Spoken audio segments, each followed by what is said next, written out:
Hey, my name is Beth Moody, and we are so excited that you've decided to join us today for our 21 days of prayer and fasting. So, today I'm going to talk to you about the importance of spending time with God.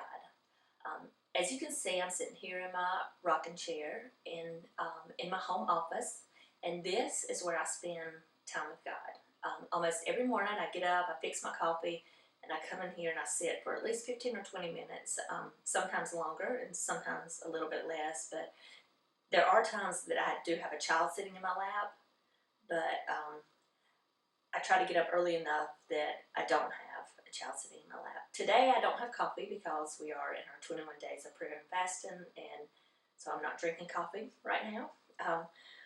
But I do want to talk to you about the importance of spending time with God. So I know that life can be hectic. Um, I know that there's always something else you could do rather than spending time with God. I know that there's always a load of laundry that needs to be folded. There's always dishes that need to be taken out of the dishwasher, which is my least favorite chore, household chore, is unloading the dishwasher. I know that there's carpool lines, there's kids to bathe, there's kids to get up, there's all kinds of things that will steal your time from God.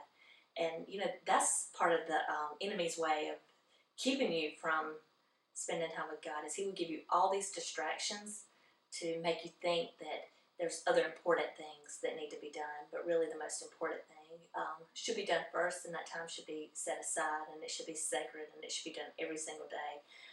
So I want to give you some practical things that you can do to help make sure that your time with God happens every day.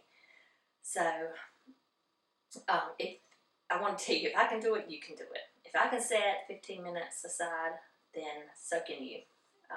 The first 15 minutes of the day, it has the power to change the next 15 hours of your day.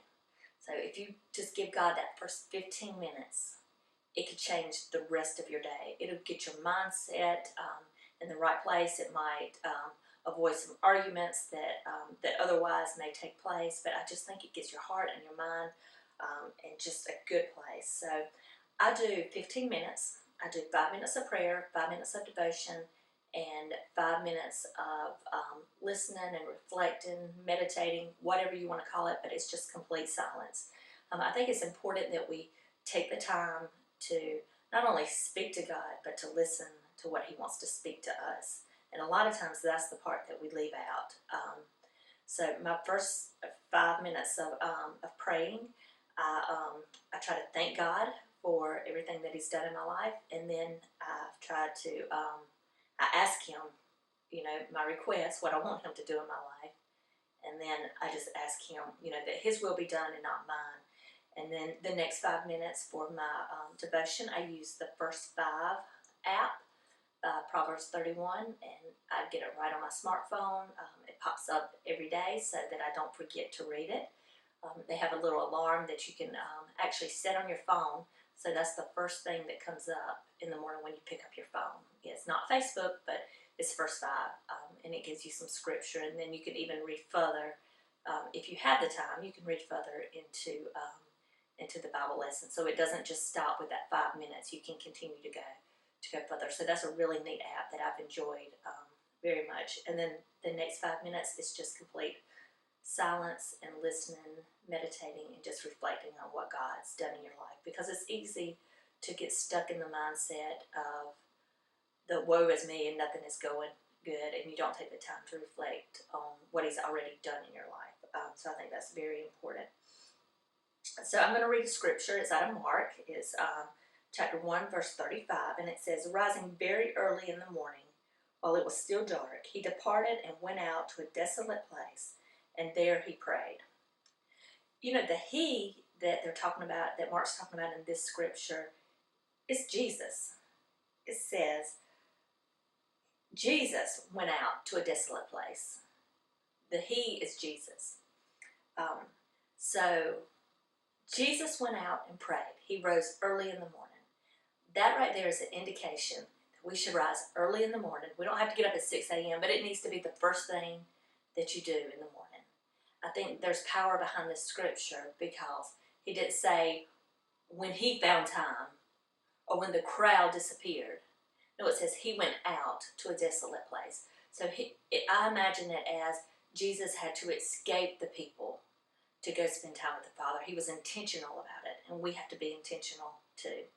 I'm going to give you 4 reasons why you should spend time with God. So the number 1 reason, these are not in order, but number 1, so this isn't the number 1 reason, but number 1 is all relationships take time.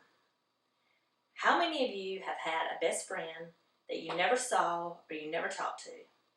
You and I both know that over time, that best friend is no longer your best friend if you don't spend time with them.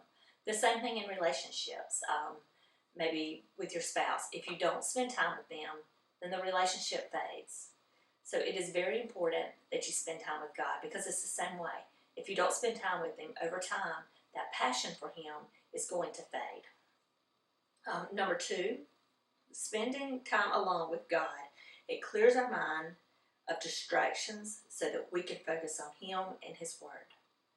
So when you spend time with Him, it clears your mind of distractions. And I've even found that the more I spend time with Him, the clearer His Word becomes. So I've had people say to me very often, like, I try to read the Bible, but I don't understand it. And it's like this: the more time you spend with Him, the clearer it will become. So that is another reason why it is important to spend time with God. So I said all relationships take time, and spending time alone with God clears your mind of distractions. Number 3, to rely on Jesus as our vine, we must spend time with Him. We need to be directly and intimately connected to Him. If you're confused about what I just said about Jesus being our vine, I encourage you to read John 15, 1 through 8, and that'll kind of clear that up for you. You could pause this video right now and go read it, but it's John 15, 1 through 8, and it talks about Jesus being the vine. So I do encourage you to take a minute and read that. Number 4, this is my number 1 reason why I spend time with God, and it is because Jesus spent time with God. So if Jesus needed to spend time with the Father, what on earth makes me think that I don't need to spend time with Him? If He had to rely on God, then I know that I am completely doomed without God. So I know that it is vital for me to spend time with Him. So the 4 reasons were: all relationships take time. Spending time alone with God clears our mind of distractions. And in order to rely on Jesus to be our vine, we have to spend time with Him so that we can be intimately and directly connected to Him. And number 4, because Jesus needed to spend time with God, so that means it's a must for me to spend time with God. So that concludes my devotion for this morning. I hope that you will join us tomorrow at the same time for another devotion. God bless, and I hope you have a wonderful day. And if you haven't spent your 15 minutes with God, do it right now.